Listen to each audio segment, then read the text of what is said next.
अस्सलाम वालेकुम, welcome to my channel. आज मैं आपके लिए बना रही हूँ खट्टी मीठी मटर। इसके लिए पहले हमें थोड़े से दाने निकालने और बाकी इसी में ही लगे रहने देने हैं। इसको धो लेंगे, इस तरह छीलना है और इसी में ही छोड़ देना है थोड़े से दाने। 1 कप पानी लेंगे, इसके अंदर लाल मिर्चें, नमक,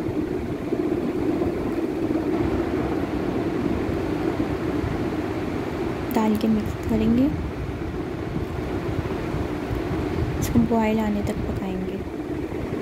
जब इसमें बॉयल आ जाए इसके अंदर इमली डालेंगे। इमली कम या ज़्यादा कर सकते हैं आप अपने टेस्ट के हिसाब से।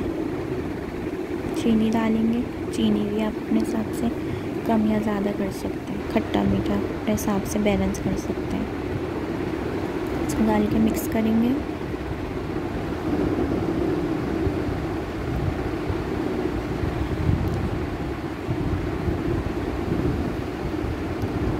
अच्छी तरह बॉयल आ जाए, 5-10 मिनट इसको पकाना है।